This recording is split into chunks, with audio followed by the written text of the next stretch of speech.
It's bigger. It's louder. It's better than ever. This still isn't your typical motorsports podcast. This is the 10th anniversary of Crush This, a monster truck podcast brought to you by J Concepts. For 10 years, your hosts, the monster truck Canucker Bradshaw and Dan Chichagash, have brought you into the minds and personalities of the monster truck industry. Strap in and hold on tight. This is Crush This!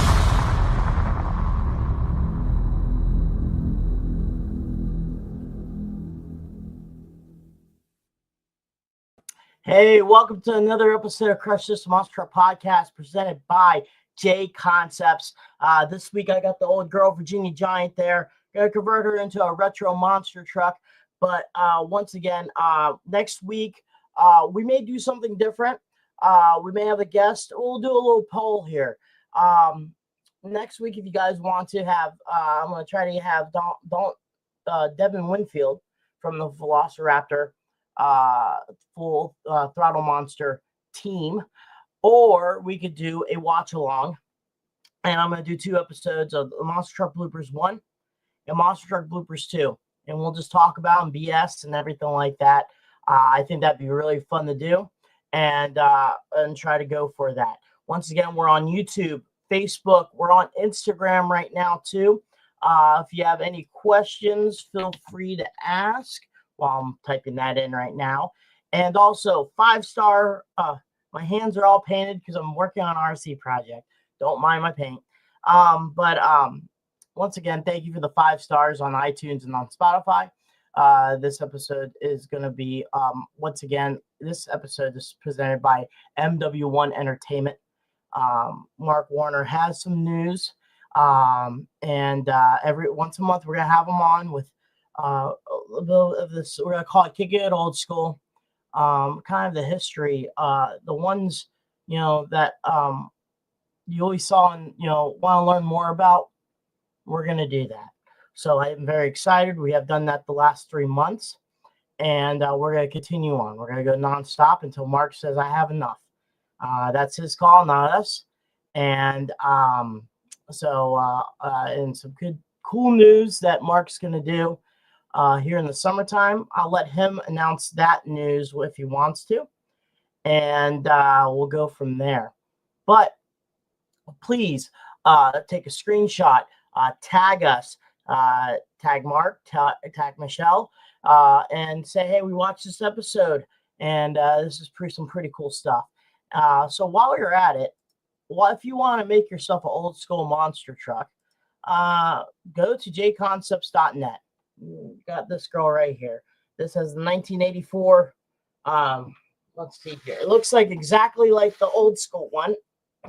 It's actually the one on the website.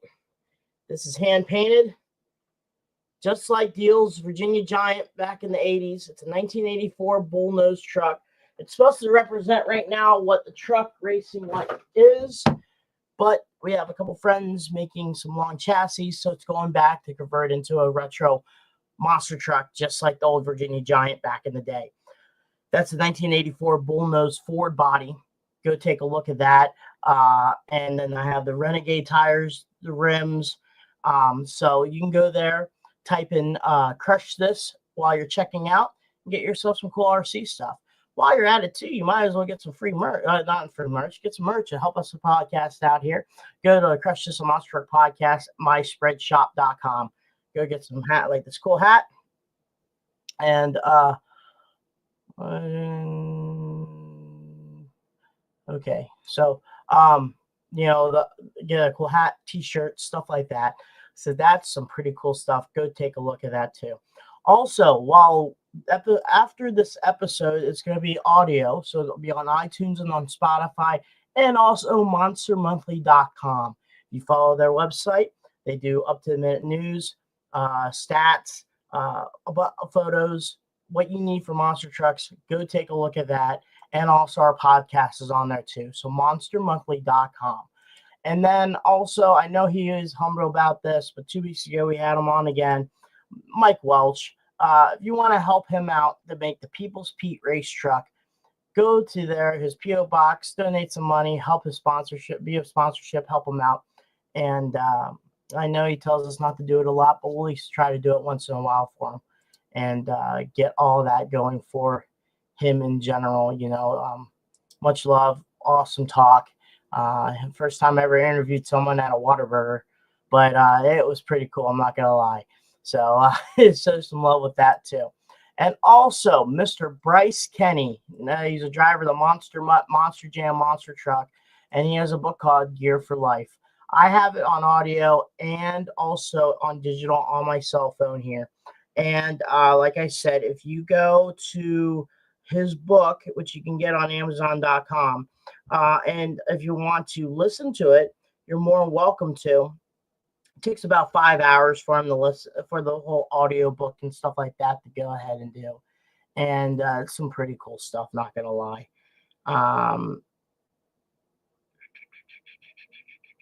Okay. So go there, get the book, because he talks his whole life story from IHRA drag racing, monster trucks, the world record speed, stuff like that. So it's pretty cool to have him on, and he was a wonderful guest also. So go take a look at that. So we're going to thank some sponsors, and we'll get to the program here. If you have any questions, feel free to ask, and we can get to it. So here we go. I need to get my videos there. All right, here we go.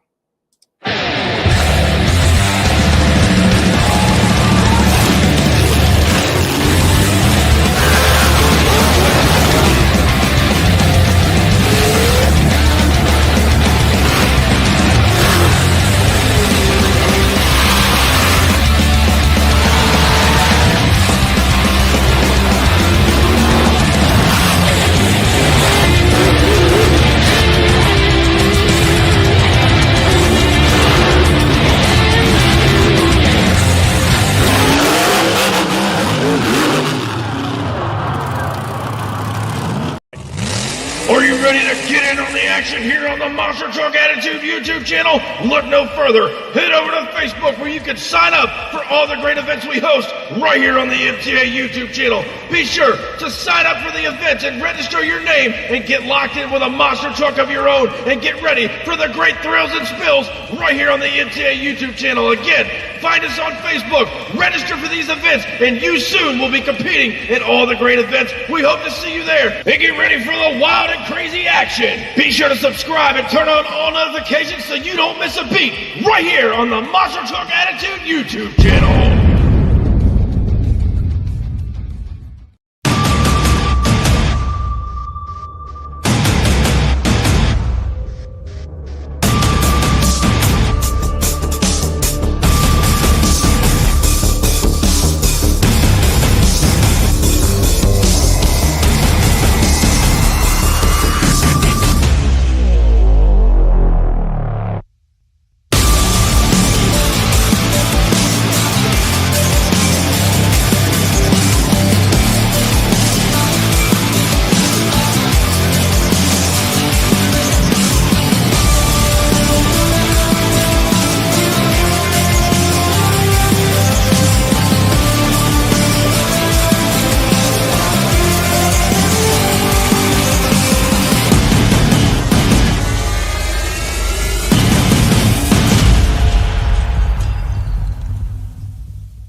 Hello there, Monster Truck fans. Mark Werner here, MW1 Entertainment.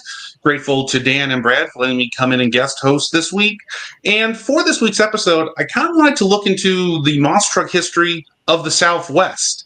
In particular, some people who were very heavily involved in the mud bogging scene and were some of the best monster tank drivers around. So for this week, I've got Michele Ely Stauffer here, and she's got some special guests with her as well. I'll start with you, Michele. Hope you're doing well tonight. I'm good. Thank you for inviting us. Yep, and I mentioned the special guest. Why don't you introduce them to our audience?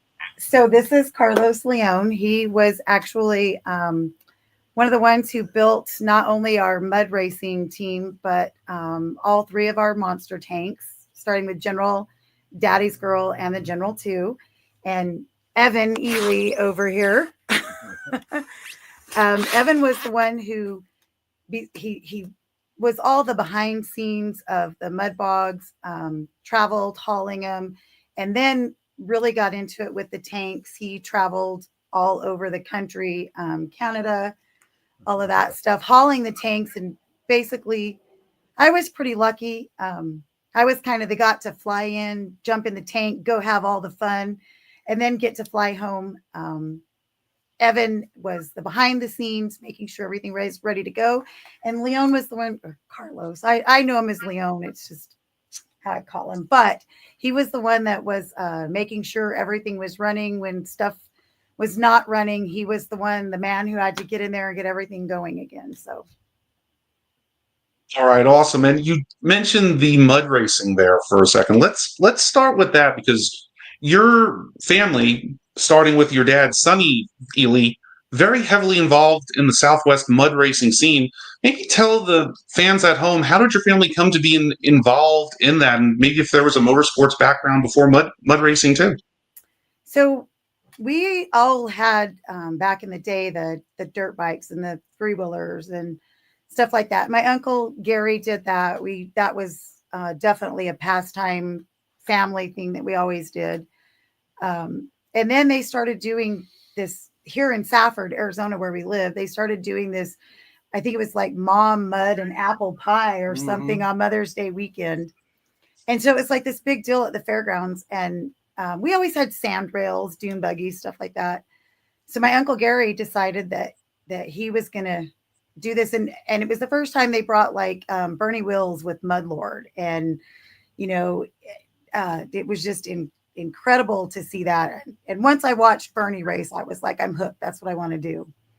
So my dad really tried to get my brother, Sean, to do it. And he didn't really care about it. My uncle did it. And I was like, man, that's what I want to be doing. So somehow, and I'm not really sure how my Uncle Gary met Sam Sturgis. I don't know if it was through the racing here, but Sam at the time had the Spider 2, and it was like wicked fast, just incredible to watch him run that. And so my uncle built a rail, and Double Trouble is a lot like Sam's Spider. And then my dad went to Las Cruces and bought a rail, and Leon converted it, and they made it so I could race. And we took it to Tucson, and Jim Whining and Sam Sturgis had, I think it was Pro-Am Promotions down there. And so my dad convinced them to let me go run. I wasn't even 15 yet.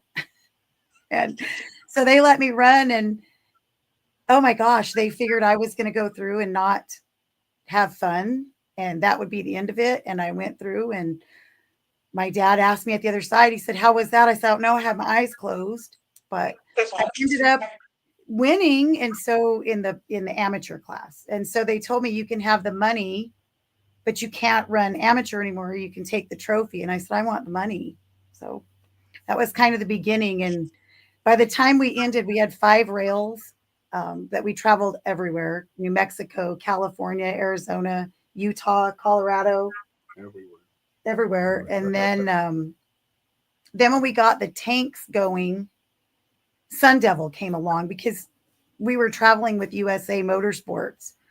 And so they always had mud bogs. And so my dad was like, well, we just got the 2 tanks. Let's add a mud car to that.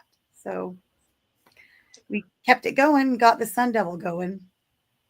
Oh, yeah, and I gotta ask too, and there's the Sun Devil on screen. Great picture of it. Thank you to Jason Rivas for that image. And I gotta ask too, because I know it's gonna be kind of a bit of a hackneyed question, but you were a female driver on the circuit, going out there and beating a lot of different a lot of the guys. What was that like at that time? Well, it was fun for me.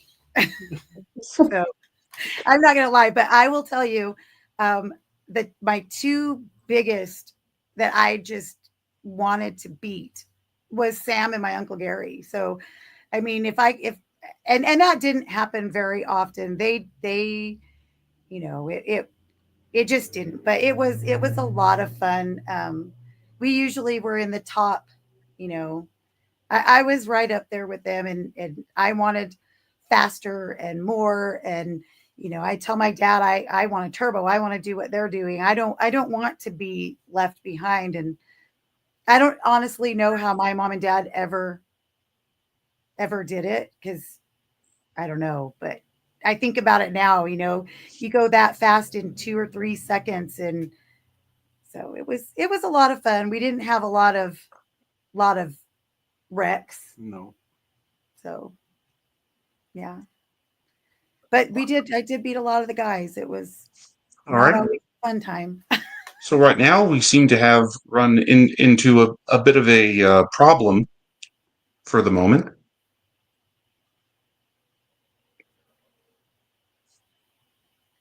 Sorry about that. My internet blinked. Oh, But no, so you were out there running on the circuit, and as you mentioned, not taking out a lot of the big names. I got to ask this for Carlos as well. You were going out there, and you're with the team, helping them out, working on the vehicles. And what was it like for you from a crew perspective, seeing them win, and also too being responsible for when things don't go so right and you got to fix them? The only thing I can say, it was a lot of work. Race one night, work on them all night after the show and everything. You know how it is. It's kind of hard, and it was my job right there to make sure they was ready for the next race. So pretty much that. Yeah, true. And unfortunately, if you're going to beat the best, you got to get the time, money, parts, everything. yeah. So I was the one that didn't have no fun at all.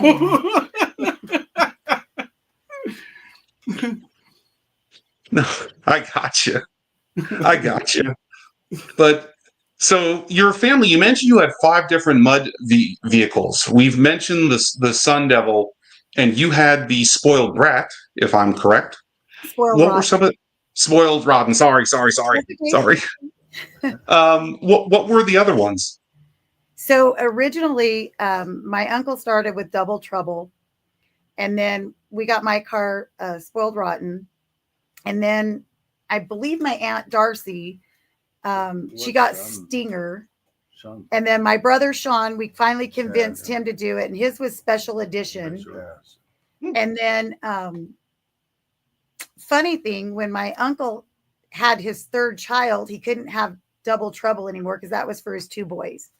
So he kept Double Trouble, and he made another rail and called it Triple Trouble, for my cousin Carrie Ann. That was his 3rd. And so then when he went on to have the fourth one, he had to change it. I think he called it Hair Trigger.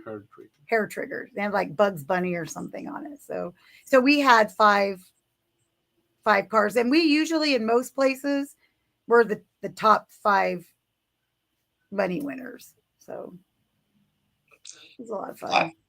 Oh yeah, and that's a pretty cool accomplishment right there, with 5 cars being the top five money winners. That's something you don't see even that much now, not just say in mud racing, but even in monster trucks, and not that commonly in NASCAR, and even sports like NASCAR either. Yeah. So now going ahead, so your family does the mud racing, has a lot of success, and then there's the monster tanks that come into the picture. And what led to you guys going from the mud racing to the tanks? And kind of what was the and Carlos, what was your take when the team just decided we're going to start building tanks? Oh boy. Oh boy. Well, no, actually it was kind of fun. It was interested because at the time they was, I think, 1 or 2 tanks out, and nothing compared to us, and it was kind of fun. I'd like to be a competitive, and try to do something like that. Yeah. And kind of going back to the first part of that, Michelle, what was the impetus from going to the tanks versus like a normal 66-inch tall truck?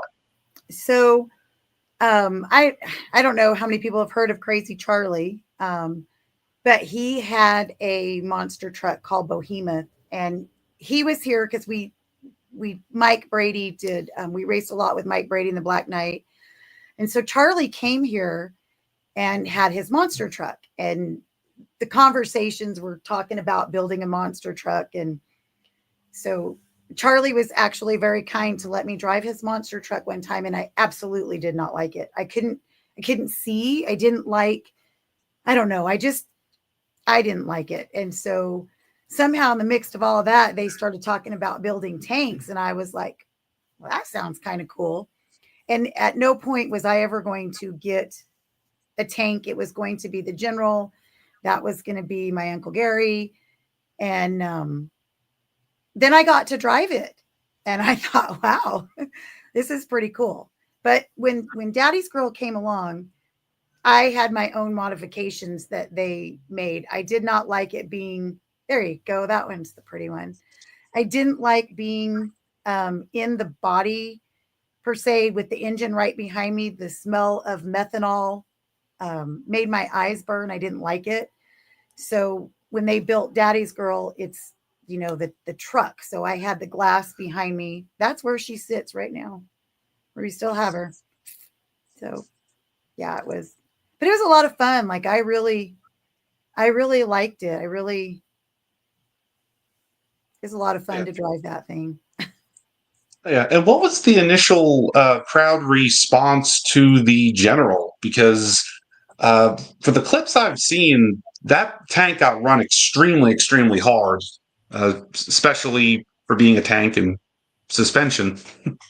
Yeah, there was no suspension in any of them. The crowd, we were a favorite. I mean, people loved them, and I think the big deal is the difference between back then and now is, we ran over cars. Like you didn't have to build the dirt ramps up for us. We could hit them and crush them, and it was just destruction of them. And we could spin on a dime, slide across the floors. They were easily maneuverable by their design. I mean, the way and I'll let him tell you all that stuff, but they were definitely more maneuverable. Like we had the advantage of being quicker. We could turn in smaller areas, and so I think, right? Mm-hmm. Oh, yeah. Lightweight. We were way less, than say running against Bigfoot Fast Tracks. They had to have two engines. Their tanks were a lot heavier, even like Barefoot Tracks and the Gator. All of those were very heavy compared to what we had. So, but no suspension. Oh yeah, and also you mentioned to me off camera you had something cool going on too, where it would be kind of a guy versus girl in the tank type of scenario. Maybe tell the fans a bit more about that. Well,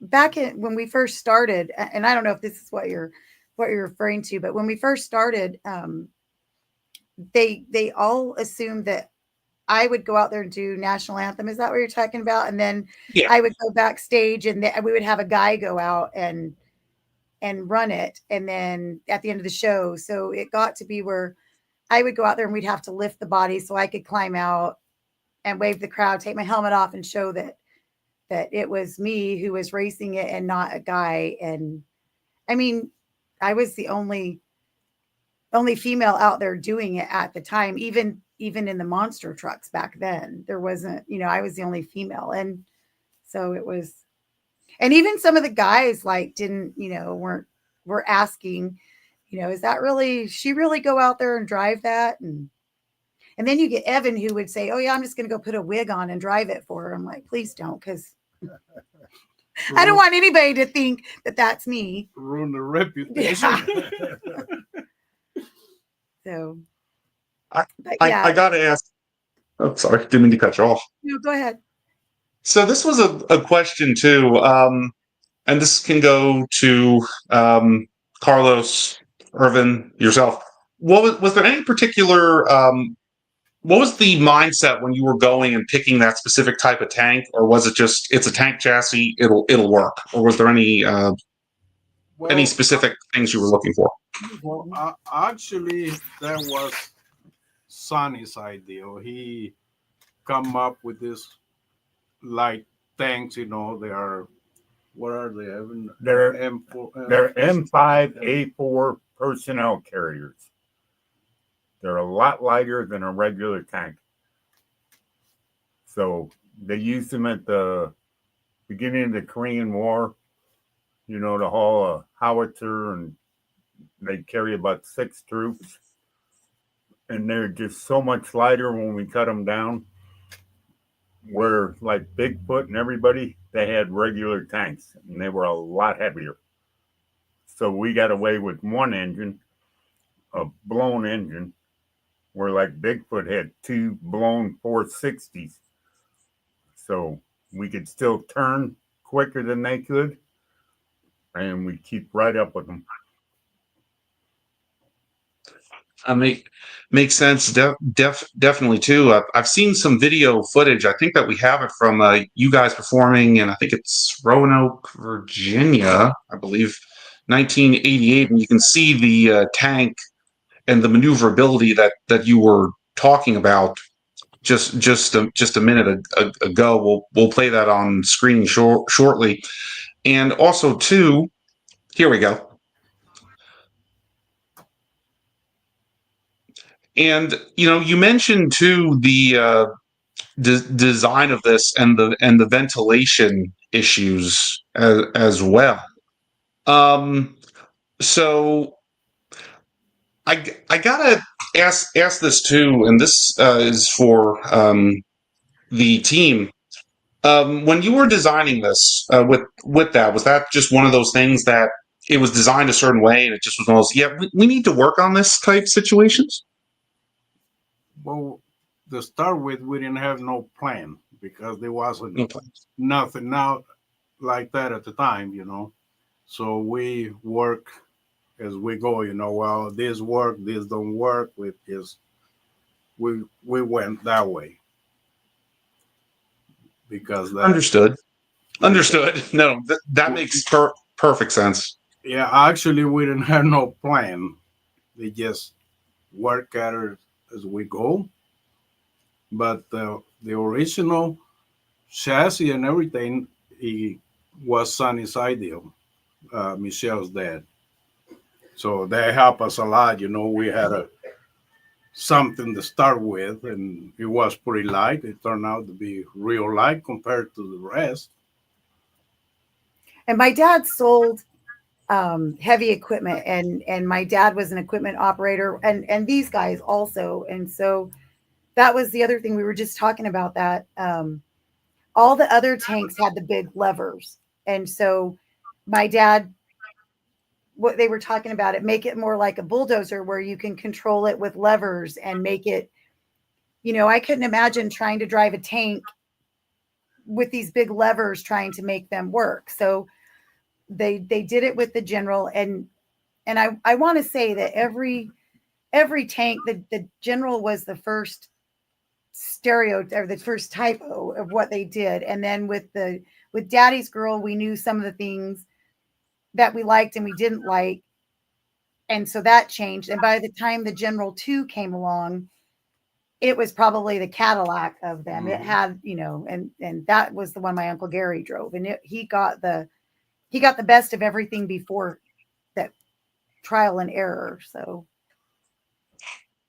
understood. And then you mentioned, Daddy's Girl. And when you start out, you're running with a bunch of different promoters, Torgerson and whatnot.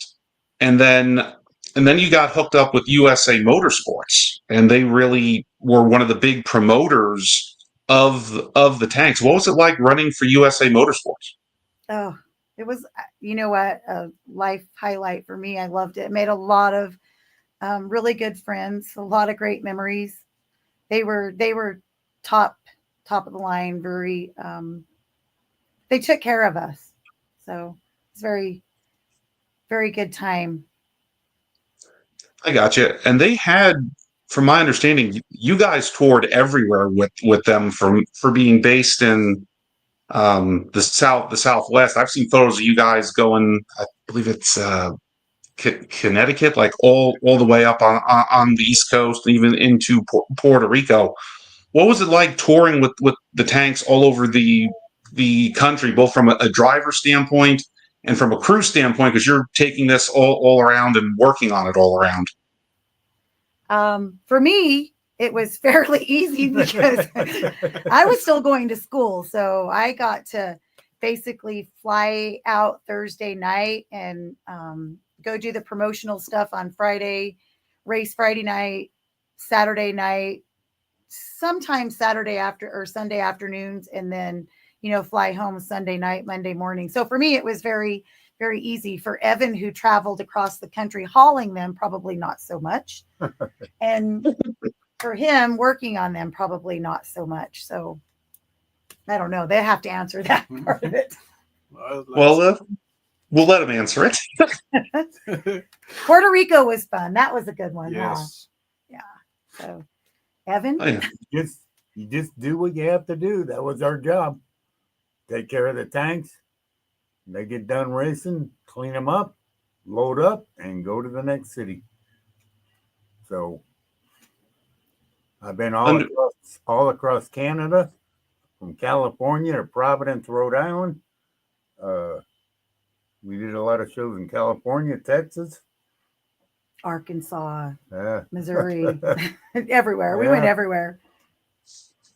Yeah. Oh, yeah. And then you guys also participated in arguably one of the most unique shows for that time period in monster trucks, the War on the Floor in Houston, Texas, the all tank show. Yeah. What was that like? Because that's still to this day the only all tank monster truck show our industry's ever seen. You know what? It was a lot of fun. It was a little intimidating. These guys, a lot of them had probably a little bit more experience than me at this point. And I just went out there and had a good time. Like it was, and honestly, we had an issue with the transmission in my tank at that show. And so I might have had just a little bit of a temper if, things went really bad. Like, I don't want to look like an idiot out here. I'm already a girl trying to prove myself, with all of these guys. But I will tell you, everybody was, wonderful. The fans loved it. That was probably one of the highlight shows that I had ever done. The Astrodome. I mean, how cool is that? Doesn't even exist anymore, does it? I think it's still standing, but I don't think they use it for anything. Yeah. And it was good to see. I mean, like, it was neat to see all of the different tanks that they had. You'd see one here and there. We did a big show in Salinas, California, I think. And there was a few tanks there, but nothing like that one where all of them were. And you're like, wow, this is pretty cool. Oh yeah, and then as you mentioned, you were flying in, being in school and everything. There was, and you were busy with that. The family is on the road, and then two, was there ever kind of probably an odd question, but was there ever a case where at school people found out you drive a monster tank on the weekends, or was it just a double life type thing? In high school, a few people knew what I did, but not a lot. Once I got out of high school, it wasn't really, most of my friends then became the people that I spent my weekends with. So to them, I mean, now I can tell you a really funny story. I took my kids to see Monster Jam and Pablo Huffaker was driving Gravedigger, and I had been around Pablo. He spent Easter with our family, like knew Pablo very, very well, and hadn't seen him in a long time. And so I waited in line, and I had one of my little baseball trading cards with me, and so I put it down in front of him. My kids were with me to sign, and he looked. I said, "You're going to sign that? You're not even going to look up to see who gave you that?" And Pablo kind of looked at me, and he was like, "Oh my gosh!" And so he gave me a hug, and I gave him a hug, and security came, and they were like, "You can't do this." And Pablo's like, "No, no, no, I know her. It's fine." And so I went, and he introduced me to his son, Ryan. I introduced him to my kids, and so it was, we had this full on conversation and talking back and forth about how everybody was. And so when I left there, my kids said, "Wow, Mom, you know the driver of Gravedigger?" I was not important at all. Just, I knew the driver of Gravedigger. So it's like, yeah, I knew, I met Dennis Anderson. I knew Les Anderson. Like, I used to race with all of these guys, and my kids were like, wow. And after my dad passed away a few years ago, we were cleaning out some of this stuff, and there was a box of like newspaper articles and all of our memoir stuff that my mom had in a Connex, and we brought it all in. And my daughter was like, "Wow, my mom was pretty cool back then." I was like, "Yeah, I was pretty cool way back then." So kind of neat thing. Now, you mentioned the two General tanks. So you build General 1 around 87, 88. I don't remember. 87. Yeah, it was 87. 87. Daddy's Girl, that comes out around, I want to say 1980, 1990, 89? 89. The end of 88, because I was still in high school. And then you campaign the two tanks, and then you build the second General. And to the folks at home, maybe tell the fans whatever happened to the first General. So when we were, That's a good question. Yeah, well, the reason we sold it, we were supposed to go on tour to Australia, and while it was a great fun or whatever to do here, my Uncle Gary owned a business. My dad owned a business, and the tour was going to be for 12 weeks. And so I was 18. There was no way my parents were going to let me just run off to Australia by myself. And my uncle couldn't leave his business for that long. My dad couldn't leave his business for that long, but they had already advertised Daddy's Girl down there. And so Paula Harbuck, which I love her. Her and Jim are wonderful, wonderful people. And they did a lot of stuff with USA. So USA bought the first General, and Leon and them, we brought it here, painted it. Painted it pink to make it. So technically it was, I guess, the second Daddy's Girl. Because it wasn't exactly like mine. It was the blazer body. And so Paula, yep, there it is. And so they took it, and you still see the yellow inside. They took it down to Australia, and Paula drove it down there. And those guys were really, really nice. They sent me postcards telling me how much I was missing, how much fun I was missing down there. So it was hindsight. Understood. I wish I would have went, but I don't know that I could have been 12 weeks without my mom and dad. No, fully understand on that. And something a lot of fans may not know is General 1 is still around, actually. It's currently the major pain tank, and before then, I believe Scott Anderson had it and ran it under a couple of different names, actually. Yeah, so, like the Patriot or something I saw it as. Yeah, I think it was Patriot. I know it was painted red and had a van body on it too. And then Bill Payne got it, and he's been running it intermittently at his shows. So it is still going. Very, very well built piece of machinery, albeit with a couple modifications.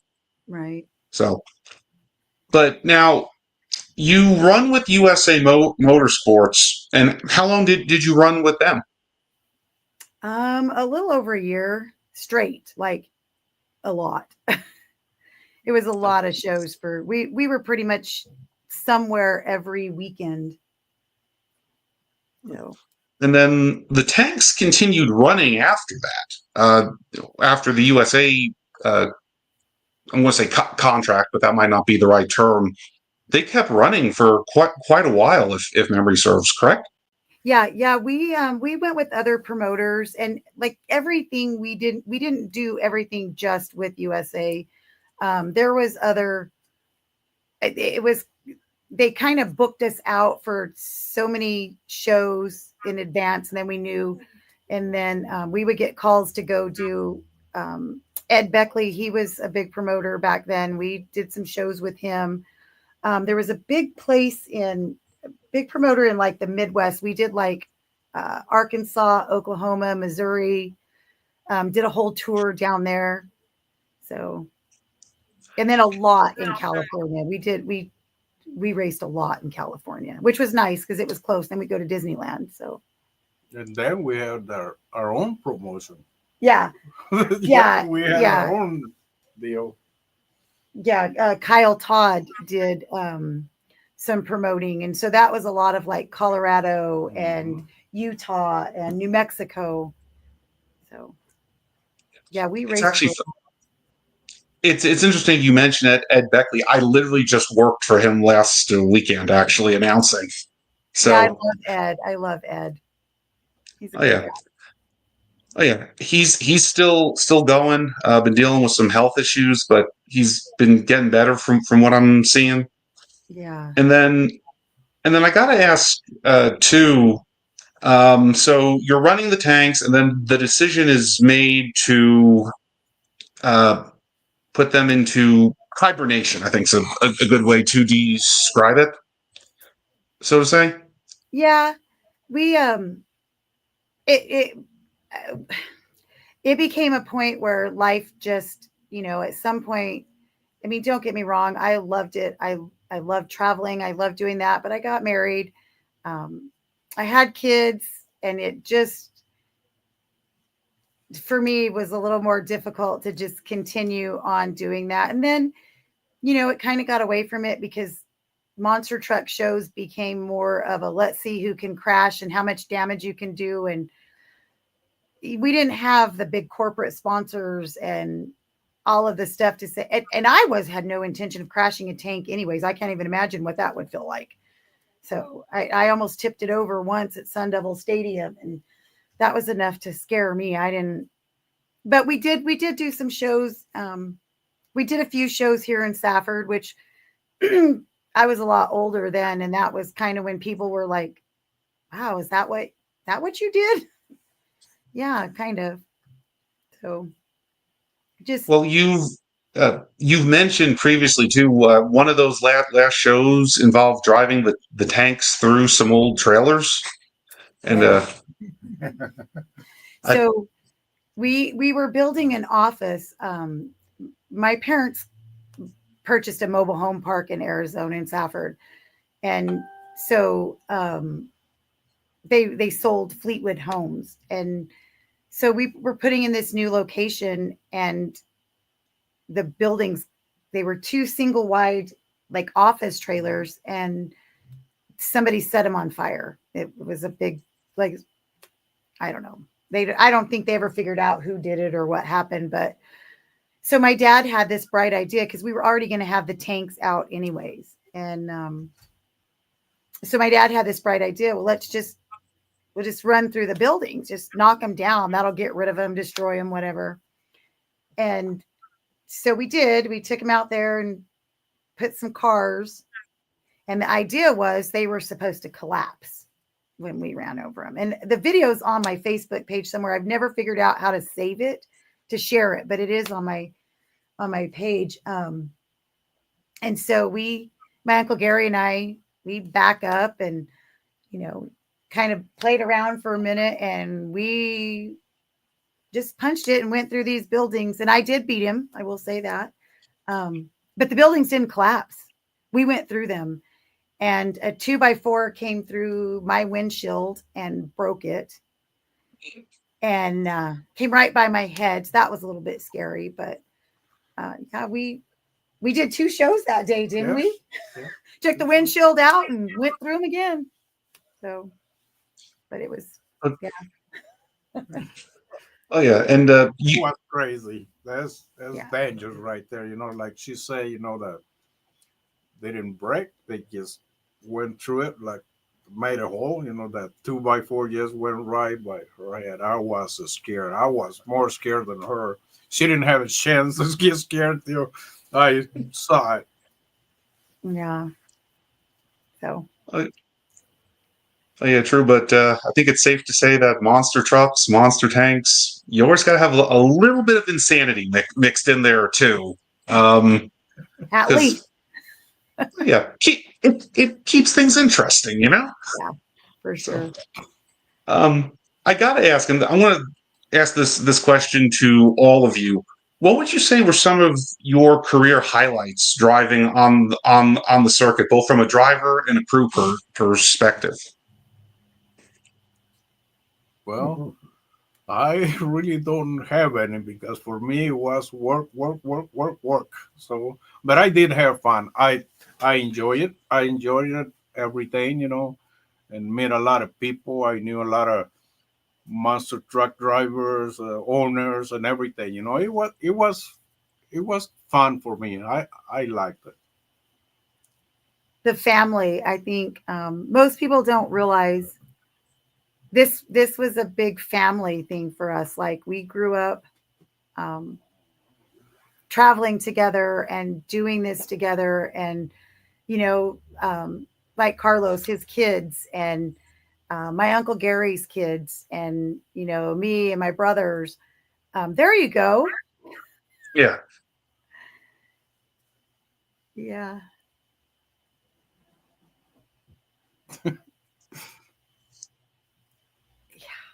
Yeah. But yeah, that was, just being able to do it as a family, and the people that we met and the experiences and the places that we saw. I don't know how you could pick just one thing. Was a whole lot of. Yeah, it was a lot of things. Puerto Rico, and you know what? I can't say that. Racing in Sun Devil Stadium, that was probably, it was. Being at home and we were the Arizona team, and so I think, to me, you're like, even now my grandson sees like Robosaurus on some of that stuff. I'm like, oh yeah, we saw that in person. We traveled with that, and he doesn't understand it. He's only 4, but he's been out on the tanks, and so. Oh yeah, and as you mentioned, you still have both of the tanks right now, correct? Yes. And the Sun Devil. And we still nice. have we still have my spoiled rotten, although my daughter almost flipped it over. I let her race it in Wilcox a few years back, and she's like her mom. She put her foot in it, and so it's got to be fixed again. But we keep threatening we're going to get the tanks out. I just don't know who we'd have drive it, because it's not going to be me. Oh, that's when I got to drive with Dan in that was Providence, Rhode Island, I think. Nice. Yeah. See, I got to go to Bigfoot's place and see them and meet Bob Chandler and, ride. And Andy Brass, he let me drive Bigfoot in Albuquerque. And Pablo Huffaker, we switched. He rode with me in when he had just showing off, and I had to ride with him in the tank, and he drove Daddy's Girl. And so just all the memories of the friends that we made, and it's pretty cool. Pretty fortunate. Oh, definitely. And also too, I think we got some video, because your family, I want to say, was still I want to say still was and still is, correct me if I'm wrong, involved in racing to some level now, I believe, as far as mud racing. Yeah, that was actually me in Duncan, because they did still have mud bogs here for a long time. We honestly just quit about 4 years ago. Mm-hmm. We were still racing up until about 4 years ago. We had bought Lethal Injection from Jamie Boyd and brought that out here. And about the time we got that, I think we got to run a couple races with that. And then I think the problem is the insurance and being able to, put all that stuff on. But yeah, we just quit racing about 4 years ago. So we've had people call us. Yep, there it is, Lethal. And as you just said, you've had people call and inquire about coming back here and there. So Yeah, maybe a case of never say never. never say never. We still have him, and I tease Leon about it all the time. We're going to get him out, and he said, "Let's do it. Let's do it." He's ready. He's ready to do it. And my husband is an amazing mechanic. Both my son-in-laws are mechanics, and then the guy right there, that's Doug Roden. He's also a big part of our team. I guess we could have had him here tonight too, because he's definitely done a lot. He done a lot. He did a lot, and very good mechanic as well. So all of these guys. Well, we actually got another car. I forgot to add that. When we started racing again, we got Plum Crazy, which was another rail, which Doug drove. So it was anyways, we had a lot of fun with that. But yeah, these guys are all about doing it. It's just getting the time. We started my dad's business back up, Colorado Arizona Tractor. So my husband's doing that, and it's incredibly busy. So if he could ever get him the time, and he's ready. It's like, let's do it. Pull him out. That's my daughter in there, my youngest. Oh, nice. Yeah. Now, I got to ask this too, Michele, because you mentioned it earlier. You were one of the first female drivers in the monster truck industry, full-time drivers. In fact, when I was going through, I want to say if you weren't in the top 3, you were in the top 5. I can guarantee that.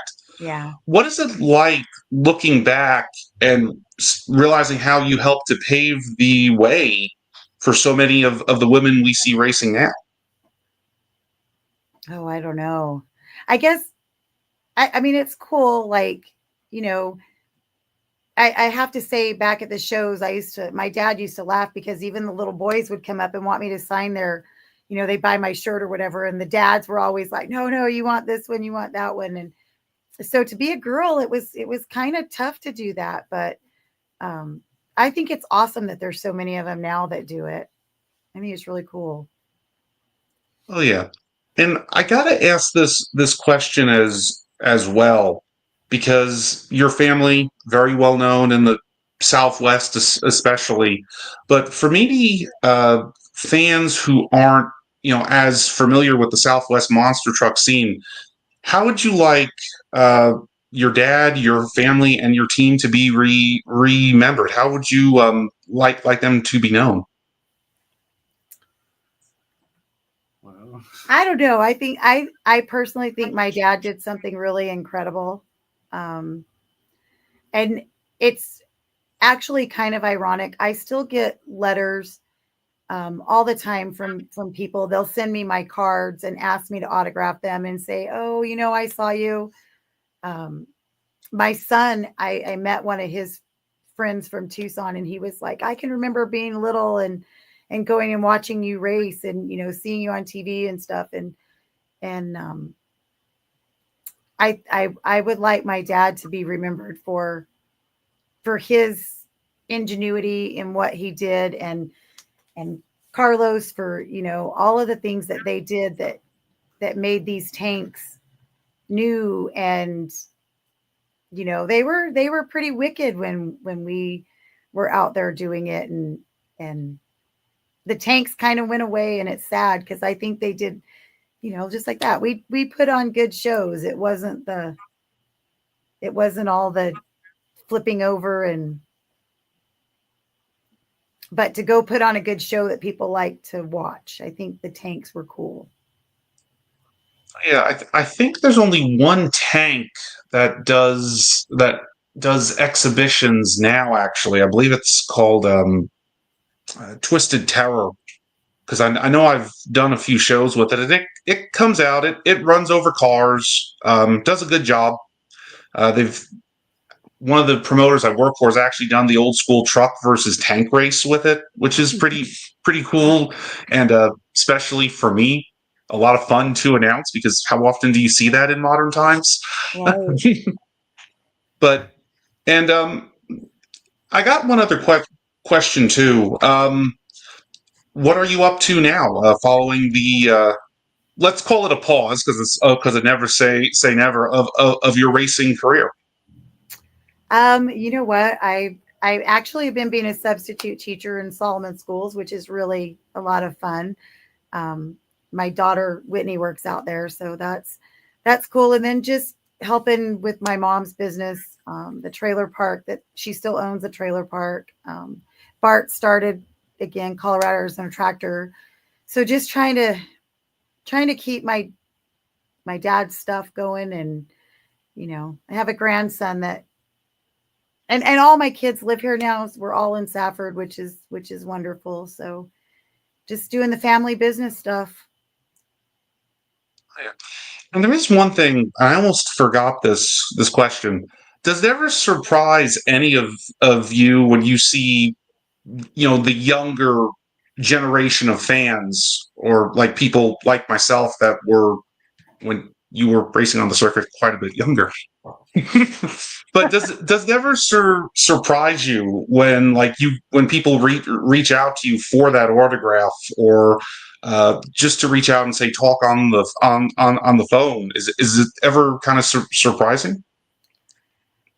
Yeah, it's always, I love it. I think it makes me feel good that somewhere out there somebody remembers when I did this 100 years ago. And I was very young, so I mean, like my son's friend, he was not a whole lot younger than me, and he was like, I can remember, I was little, and I'm thinking, okay, well, I wasn't that much older than you, but I was young and I was doing it. So, I quit racing tanks full time by the time I was 21. Mm-hmm. 21. So, yeah. Understandable. Plus, as we touched on earlier with the tanks and the rather large amount of suspension many of them had, I think saying a rather large amount of suspension is understatement of the year for a lot of tanks. Yeah, I can definitely say it when you messed up, it hurt. It hurt. And it's kind of funny because we talked about this, everybody wanting the tanks to come back and go do these somebody approached me about doing an old school like reunion show down in Texas. And I was like, okay, yeah, that sounds like a lot of fun. And okay, we'll get the tanks going. My husband broke his back, so he has a whole metal cage, and I'm like, okay, you're not driving one of them. I don't think I would. I might get in there and just do the parade around, and I don't think I could jump cars again. So then it would go to my kids, and they can fight over which one wants to drive and which one doesn't. So I have 2 daughters and a son, and almost daughter-in-law fairly soon, and 2 son-in-laws. So there's plenty of them that could carry on and go drive. Nice. And in other words, we got too old. Yes.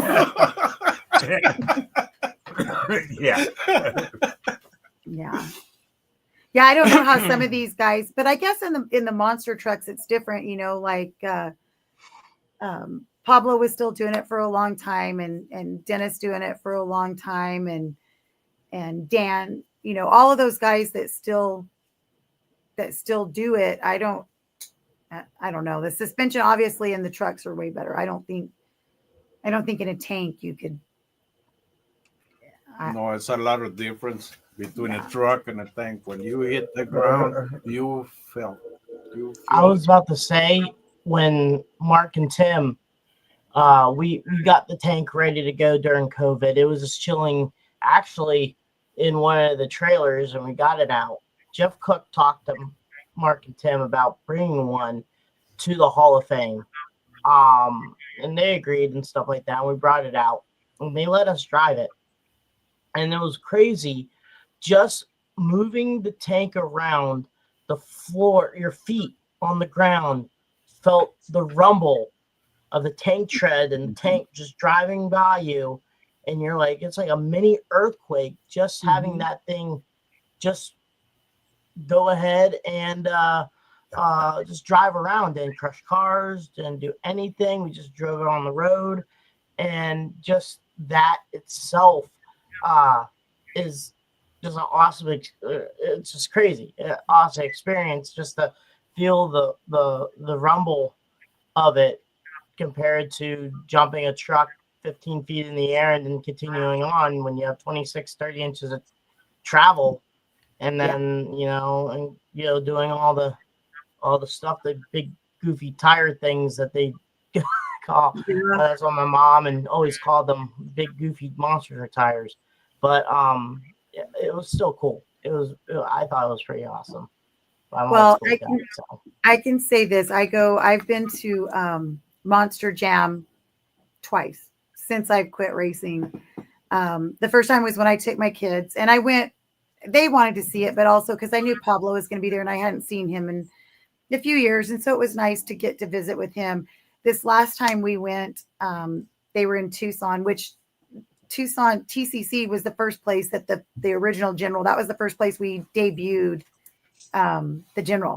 So that was kind of cool. So we went there, and it's very hard for me to sit in the stands and watch it because I still am like, or the smell of methanol. It's like, I want to be doing this again. And then I think, oh no, I probably don't, but it's, still you get that adrenaline rush and the smell of methanol, and it's like, oh, this would be cool. Well, do you ever want to get inside behind the wheel of a modern monster truck? Seeing the suspension, just to go in a field and just take a couple jumps, because I know there's a lot of guys, owners of monster trucks, that are willing to do that just to have just feel what today's trucks are like. That would be pretty cool. Not gonna lie, that would be pretty cool. We're planning on actually traveling out to Bigfoot's 50th anniversary open house deal, whatever it is. So we're gonna take my grandson out there and my kids and go see all of that stuff. So hopefully some of the people that I used to race with will be there. Now, they sold the fast tracks. Lloyd Chandler, I think, right, Mark? No. No. So they did sell the fast tracks. It went to a guy called Chandler Lloyd out of South Carolina. He just sold it. I think it was like a year or two ago. And I want to say the guy's out of, I think it's Indiana, but don't quote me on that. But it's got a new owner. So I know it.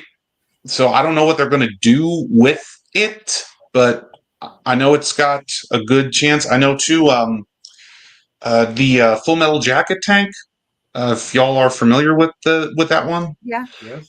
That's out in Europe actually now. The Swamp Thing monster truck team just bought that recently, and they're actually doing work on it to modify it to get it back doing shows over in England, or the UK, I should say, not England.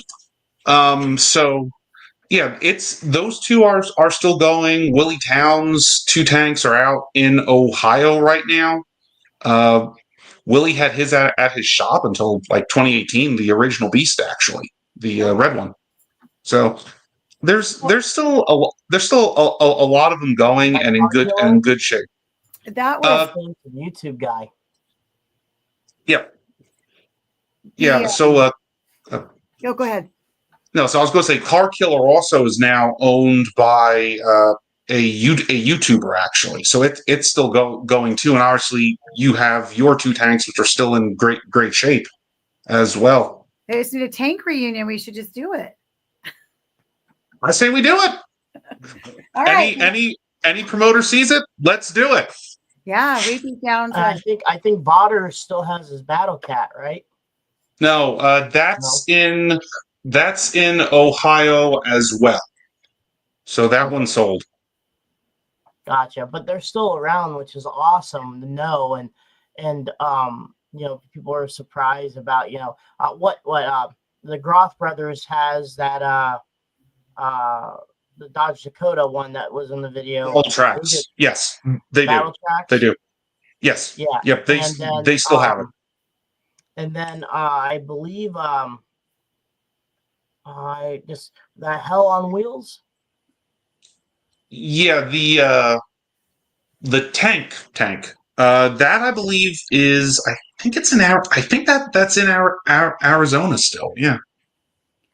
That's a What about Sturgis like ride, right? Ram Tracks, Don Van Loo, whatever? Believe it or not, it's still around. Really? It got sold. I want to say it's either in Florida or Minnesota. It's one of those two. The body's been taken off of it, although it's still around, and it is used as a swamp vehicle now. Actually, in fact, Don actually he was just at the Hall of Fame last year. Believe it or not. I think that'd be cool if you guys plan on going to the Hall of Fame. It's in November. It's a big reunion, pretty much. If you get there Friday night and there's a dinner on Saturday, but Friday night you see what people bring tons of old memorabilia, just a huge meet and greet, and everyone, and then people bring once in a while, they had it done for quite some time. They bring back a truck, or they do like a clone. You would say a clone, I guess, of the truck. Replica. Yeah, a replica of the trucks itself. So they would love it also if you guys, bring the General and Daddy's Girl to the Hall of Fame, and there you would have tons. You'd be surprised how many. The age gap. I always say monster trucks are the only thing I ever known that can intrigue 3 to 83-year-olds. Yeah. And everyone in between. I watch the deal with the Monster Truck Hall of Fame. I always watch because most of the guys I know. Funny story too, Jack Caberna. I've known him since I started racing. Rest in peace to him, because that was really sad. But yeah, I was really glad when he got in there, because when I first started racing way back, mud bogs, Jack was one of the guys. His family was really big in it too, and he had the Beast back then. Yeah, and we traveled all over the Southwest circuit with him, mud bogging. So I'm assuming you also saw the Cyclops a lot too, right? Yes. Yeah. Terry Woodcock. Yeah, and then there was what was it, Flying High and So High too, and oh my gosh, there was a lot of them out here that started. Oh yeah, and I know Flying High is still around. It's out in it's out west now. It's still around. So High too, that I believe is in, I think it's Costa Rica right now. Oh, wow. So yeah, there's a lot of the Southwest. There's a lot of trucks out there too. I was about to say, isn't that Andy Hoffman selling the Nightcrawler? Yes. The tank truck. Yes, yeah. Alan Pizzo's second tank is for sale right now too. I think it's like $25,000 or something like that. So I like that tank reunion idea. I really do.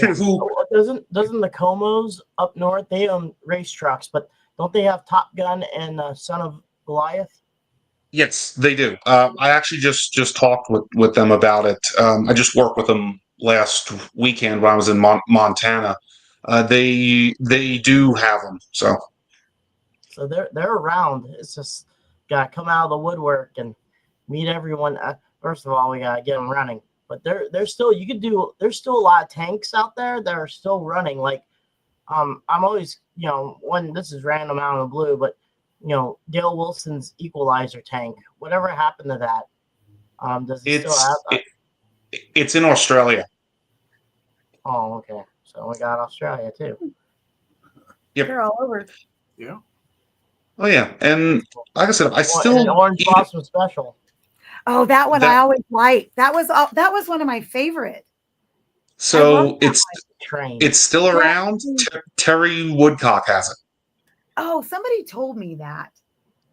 Yeah, and I'll even throw in too, like when I've done the shows with Twisted Terror, the crowd likes the tank. I mean, they still do to this day. It still gets like in the pit party. It's still one of the most popular vehicles there. So I think it's one of those things. I mean, now obviously we've come a long way with, well, we can't land these things as hard as we did on concrete because arenas don't tend to like that too much. If they put enough dirt on it, it's okay. I was about to say at the Hall of I Fame. like that strategy.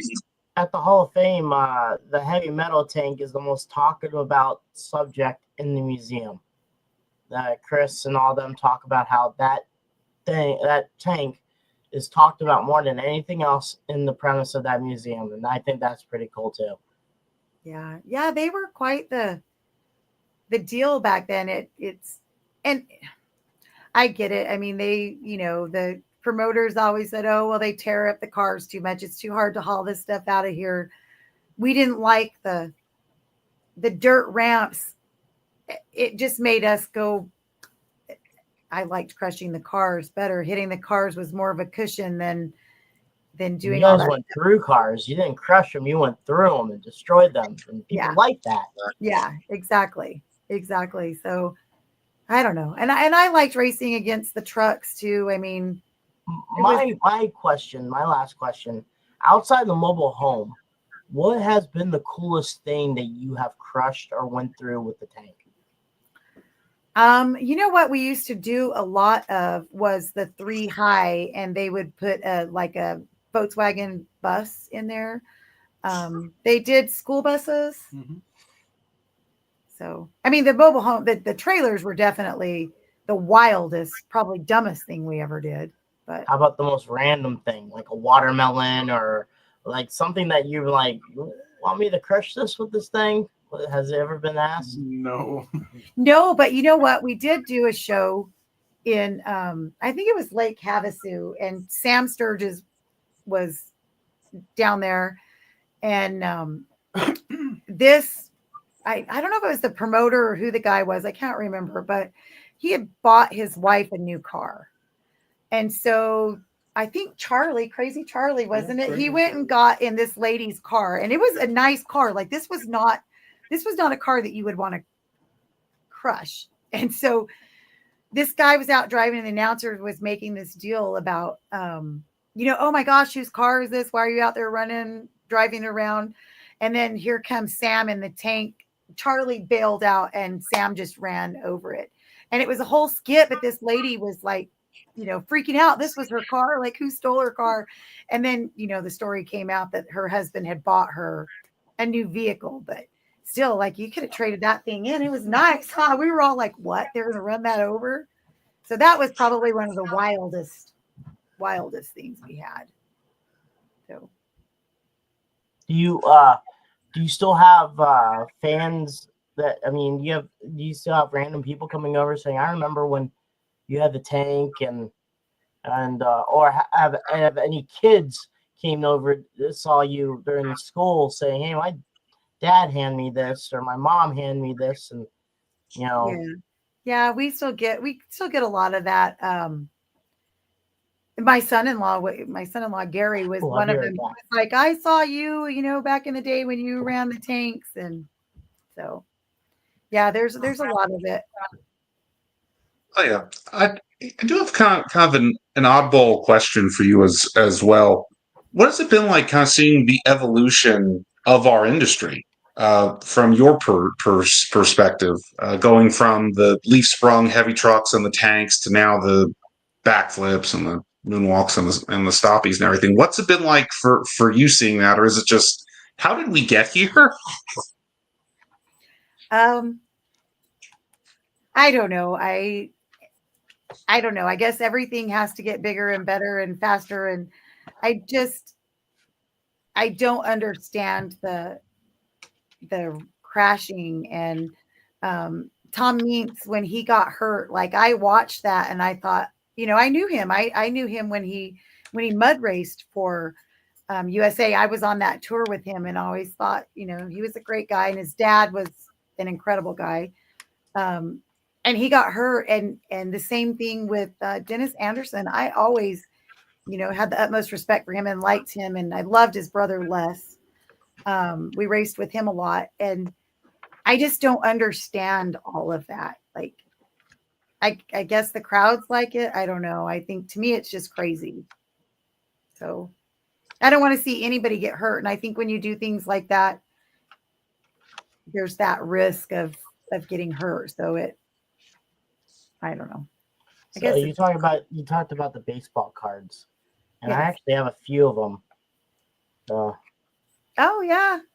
That one. Yep. And then Yep. And that's And the then- general too. yeah, and then Yeah. we got that one I posted earlier, but Yeah. and then the last one was this one. Yeah, my Uncle Gary. Yeah, and he was in Tucson when they took that picture, and the tank was here in Safford because we kept everything in Safford. That was kind of home base. So when they wanted the picture, he he was in Tucson, didn't have the tank. So, Well, this card here though has room for an autograph. oh, send it to me. I'll sign it for you. There's also it looks like any driver card. So Gary even had Yeah. an autograph spot to it also. Yeah. How did that come about? That question about that? Like, did Classic come to you and say, "Hey, we want to do this"? Like, how did they pitch you the idea of these cards and also having so many? Did they do the shot with you with the tank and the tank itself also on the same day, or how did that all work out? Yeah, they did them. So they were putting out a whole series of the cards, and we raced with I think it was US Hot Rod Association. We were running some shows with them, and so they were doing like all the monster truck drivers and stuff when they were doing it. So they had contacted my dad about us doing the pictures. So the one picture is taken. We have the beautiful Mount Graham behind us, but my dad had a friend. It's Safford. We know everybody. He's related to everybody. They had a junkyard out there called Junkie Jerry's. Mhm. And so they let us take the tanks out there and they built, the cars up. And every time we needed a car to practice on or whatever, they would, we'd either haul over there or they would bring some over here. Cause we have 100 acres here. So we'd have mud pits. We'd have, Charlie Crossley, and even Pablo Huffaker came here with just showing off. Carlos would work on those too. And we'd go out there and test drive them or, we still, I laugh, we still have 3 cars out there that have been ran over by the tanks, the trucks, everything. So yeah. Nice. So Was there ever talks, you see, like you guys are talking about how you left during the time of kind of the transition of monster truck, the rubber tire was becoming more of a racing aspect. Yeah, you had United States Hot Rod where it was doing a little bit of shows, but you had TNT and USA, and the trucks were starting to become, the transition between, the leaf springs to coilover suspension trucks becoming full-blown racing vehicles. Was there ever a talk about transitioning from the tanks to building a sponge racing type truck and taking that avenue towards doing the racing and stuff, like going to the jamborees or still running with USA and stuff like that? No, not really. At the time, when we was racing, they had Bigfoot. It was the top of the line, and really didn't have all that suspension that they got now, and it was just pretty much just a truck with lift and big tires, and that's why now they start. It's more like a technology and all this stuff. Because the stories that you guys were talking about and stuff like that, it seemed like in the timeline, with the fast tracks and stuff like that, Bigfoot was starting building the tube frame suspension truck. I know Pablo was building his with the just showing off truck. Right. It just the way the bridge, that gray area, because there was some people still running the leafers and the steel body sheet metal trucks and that stuff. But I know Bob was focusing on safety and stuff like that, and Don Van Loo, he jumped to that transition from his tank to Magnum Force or and those trucks itself in general. So I just didn't know. I was kind of curious about if, like you were talking to Pablo or a couple of the Bigfoot guys, if they ever try to say, hey, try this and stuff like that. I was just kind of curious about that. I think we just kind of decided we wanted to either stick with the tanks or not. I don't know. It just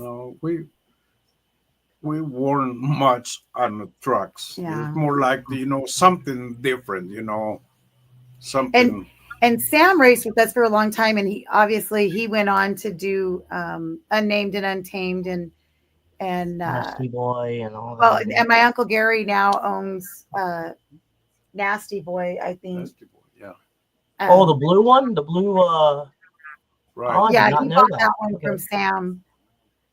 So I mean, I don't know how either one of them still do it. They're way older than me, and I wish. But yeah, I mean, more for them. I didn't really care to. I liked my tank. I felt safe in my tank. I didn't like the bouncing around of the trucks. I'm not a fan of flipping over. I did have one career flip in my car in Silver City, a show that Sam talked us into going to. First time ever I ever rolled my car. And I don't recommend that. I don't like doing that. I wouldn't want to do it again at all. It was my spoiler did its job. I was fine. I was black and blue and couldn't walk for a few days, but I was okay. And then my daughter, who just walked in here, she, like I said, ran my rail in Wilcox, and I don't know, is it scary? Yeah. She almost went completely over backwards. There's a video of that somewhere. Every time it pops up on my timeline, I always tease her about it because she got me permanently retired from racing after doing that. Oh. But I'd like to get her in the tank. I think she'd be good at that. So it was, yeah. Does your daughter have focus on racing? Does she want to pursue it also? You know what? My girls did barrel racing. They went from horsepower to horses, and both of them did rodeo. So she was really good at that. Now she's a great mom to my favorite little boy in the whole world. So maybe someday. Yeah? No? Maybe someday. No. Maybe someday, yeah. Dust off the pretty and pink vehicle and yeah. see And you know what? The great thing about it is it's family. And I could say if not every bit of our family wasn't supporting and wanting to do it, we just, we just. Do you guys fire it up once in a while just to keep everything in check and just, or she's just right now chilling in peace? Yeah, because we would have to replace, they use methanol. So all the hoses, the lines, Carlos knows more about that stuff, but it takes, they'd have to go through and have some work done to be able to run them again. I don't think Sun Devils ran. We haven't raced it since 2011. Somewhere there. Yeah, but I mean, we still have everything. So it's not that we couldn't do it. It's just, I don't know. Like I say, he gets excited when we talk about it. So you never know. Well, because our team runs the Monster Jam events, the Arena Series, east, central, west. If we go back west, I have to let Mark know, and I would love to see those tanks in person and just pick brains and stuff like that, and talk and get you guys over to the show and Yeah, take a let us look at know. take a look at that, the convention center over there, or the arena that's connected to the convention center. But yeah, we were there 2 years ago in Tulsa, so that was a good time outside of blowing a motor. But outside of that, it was fun. I don't think we ever blew a motor until mine, did we? And our No. tanks ran a lot. I mean, we did. Phoenix, when we had Dave Pratt, and Oh, what we blew an engine in general. We had to take it back to the shop and rebuild it that night. there you go. All night long. So, I mean, we on ran. your tanks. My last question before we sign off here. What was, I was always curious, what was the most common thing that broke on the tanks or you had to keep on checking maintenance wise? I guess that'd be a full team question. So, I mean, after a show, what was something that you guys wanted to check that you knew that was, kind of a questionable item that would break, or what was like common? Like for us, the monster trucks would be an axle or a drive shaft or something like that nature. What was? Not really. We had a problem with the torque converters, Yeah. but we went with the Allison transmissions and kind of cured that. They've been pretty strong for us because before, we had just hard glides and stuff like that, and they didn't last long. And We had a lot of problems that. And another thing is, I had asked the question, but I didn't know how to word it. And I wanted to hear the story on, like, for instance, Mark and Tim with the heavy metal tank. They found a farmer in Farmer City, Illinois, for $700. They found an M4 tank. Where did you guys find these M5s, and how did that story happen about finding them? California, Timmy Rayjack. California, Barstow Trucking. My dad, again, was a heavy equipment dealer, and he did military surplus and all of that stuff. And he had a really good friend, Jimmy Rayjack, from he was in Barstow Trucking. And so he had him, and I think he had 5 of them, right? Yeah, Michelle's dad and Jimmy Redjack, they was partnered in that business, and that's where he's got him at. And then was the truck? So another thing is I remember they were telling me that the tank, they had a reverse drive. So instead, on a standard, I guess, tank, it would be pushing instead of, no, it would be pulling instead of pushing the drive. They would flip it. So the front of the tank was actually the back of the tank in the drive section. Was that like that with those tanks? Or no, for us that was a no-no. okay. Flipping it around, okay, because ours was built the jump cars, and the slant on the truck goes to the front, so you hit it with the slant. Otherwise, we thought about it because it's easier, you just kind of pivots. Mhm. And not automatically, you make a wheelie. But when you go the jump cars, you hit them so hard that instead of go up, you push it like a bulldozer. And to us, it was a no-no. Okay. Yeah, that's what I was wondering, because like with the heavy metal tank, they had to flip it around so when they hit the cars, the tank will like kind of like this Right. instead of going like this, so they Mhm. would get the effect. And that's what I was just kind of curious about because of the drive. What was the now I'm getting all techie here. We can go through the 2-hour mark, whatever. I'm the boss.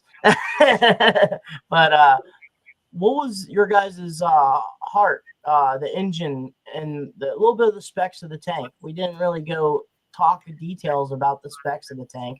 Obviously, we knew you guys said it was the M5, and what was the engine? You said Allison transmission. And what did you guys?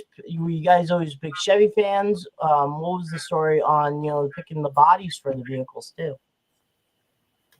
Well, I really don't know that the engine, was an LS7, But LS7 L7 Corvette engine, 454. with a AB71 blower, alcohol injected, and then we had for transmission. We started with power glides, which didn't last. So then we modified them. We modified, the bell housings and everything, so we can adopt that Allison transmission, and they done pretty good. We also took out the big bulky transmission in the front of them, where the steering handles was. That one eliminated like a ton from there, and as when we put the steering, because the small she was, the youngest she was, she couldn't pull those handles back. She didn't have the strength to do that. So we had to come up with a air steering, and then we installed the air compressor on the engine, air tanks, and air valves. Everything went in there. So it's pretty much the specs of that. And then, like I said in the second one, were you guys huge Chevy fans? When you, Michelle, wanted, the type of, vehicle for your daddy's girl, was that something that you wanted, or was it something else that you wanted as the body of your tank? They already had the Chevy Blazer, and I think we did that just most because it fit, right? Is it a Chevy Blazer? Yeah, it's a stem. Yeah. Both are a stem. So then it just made sense to have another matching one, but I didn't want the Blazer. I wanted, and I will say this, at one point, we were laughing about it too. In Providence, Rhode Island, my engine caught on fire, and I had broke my ankle the weekend before in Canada. And so I was racing with the cast on my leg anyways. And the tank caught on fire. And so I was sitting there and I couldn't get out of the tank because my ankle was broken and nobody was coming with the fire extinguishers. And here I see Evan running from the back 40s of this Coliseum to put the tank on fire and take the fire off and get me out of there, because I was like stuck. So I was really glad that I didn't have, the open behind me. I didn't like that. So mine was probably my favorite design wise. And you guys were mentioning about the Barstool trucking place, which I love that place because I go to the Flying J there, park the rig, and go straight to Raising Cane's.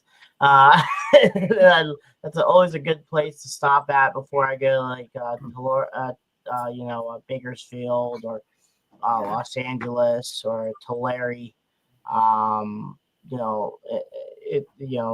So when it's talked about that, I kind of smiled a little bit because it's a checkpoint, and I always stop there when I'm in California. Yeah. But once again, thank you guys for being on. I do appreciate it. I mean, it's awesome having an hour and 30-minute program. We have people watching and everything like that, and it's thank you, Mark, for having them with us, and thank you yourself for being on too. We appreciate it. It was nice to visit with you guys and get our story out there. Oh yeah, again, it's going to be on iTunes and Spotify too. So if anyone wants if you guys are on a road trip and want to listen to the episode, it will be on those any podcast platform too. So cool. And thank all of you, Michelle and the entire team, for everything you did to help to pave the way, all the effort you put in, all the sacrifices, everything. Thank you for helping to make this industry what it is today. Well, it was a lot of fun. Thanks a lot. Yeah, thanks for the acknowledgement too. It's kind of nice. Wish my dad was here to be able to give his 2 cents worth, but at least I think we kind of did it for him. So thank you. Well, also fans, if you're watching this episode or in the future listening to it or watching again, you guys hit up the 50th anniversary of Pacific, Missouri for Bigfoot's 50th and see them. Say hi. There's gonna be a lot of people there, which is gonna be pretty cool. And but once again, guys, thank you so much for being on. Do appreciate it. It's a good time, and then I'll send you the link to the audio file too, and you can share it whoever wants to listen to it and whatnot. Awesome. Thank you. You're welcome. Take care, guys. Thank you. Bye. All right, Mark. Well, thank you for coming on. I do appreciate it. I guess if you want to talk about some news there, I'm excited. Now you made my whole year, and I'm pretty pumped about it. I guess I'll let people know what you are going to do. Yeah, so I mentioned the last time I was on this podcast, a lot of things were up in the air. One of those things has been confirmed. I believe it's the last weekend of June. Dan, there's a big show out in Pittsburgh, if I'm correct, right? Oh yes, the Monsters and Mega at Pittsburgh PPMS Motor Speedway, and we're gonna run some monster trucks there. Well, I mean, you need someone to announce them, don't you? We had Matt Looker last year, but someone else was supposed to be there, and he got replaced by Matt Looker. So, I heard this person has done some history in the MTM2 world, ROR world. Just recently did announcing at Billings, Montana. Does a little bit of vlogs on the social media. They'll give you guys updates and stuff like that. So, once again, the person is one of our sponsors in our podcast, and that is Mr. Mark Werner himself, who's announcing for the Pittsburgh Motor Speedway Monster Truck Show. So that's going to be exciting, something that I never thought would happen, and to kind of a pinch moment. You know what I mean? Me and him started where me and Brad also was part of it too, where we were just online monster truck racing, and it was kind of a I guess you would say a geeky mistake where we didn't have anyone to do anything. You're like, what the hell? Shoot, I'll try it. And went from there. Yeah. And that's, to me, that's going to be really, really cool just because, Dan, for you and me, I mean, it's kind of a come full circle moment, I've announced you way back when we used to game online together. And now here we're doing it in real life. And you know what? I had to miss that show last year. I hated missing it. I was beyond upset about it. This year, well, I'll put it this way: I got a house to rock. So let's have some fun. Let's enjoy ourselves. Let's thrill every single fan in those stands. And hey, you know what? It's full circle. It's all I can say. Full circle. It's a good lineup this year. We got myself and Raymanator, the Robbins Brothers and Crazy Train and Playing Crazy.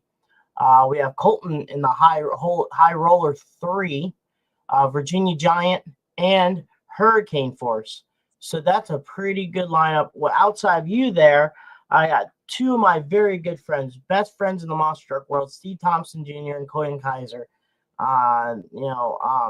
Very close. Some became close with Trenton and Montana, and Cliff's a cool cat also. But having the other two there that really been close to me when I was just a fan, and they came over and talked to me like it was nothing. Steven was one of the first ones to let me work on the truck. It's definitely a pinch moment for me, and I'm very excited about that. But Mark, once again, thank you so much for being on. And thank you for this. MW1 Entertainment presents Kick It Old School, Crush This. And we'll have you on again next month. Yeah. May I mention one thing, Go Dan? ahead. May I mention Yep, one thing?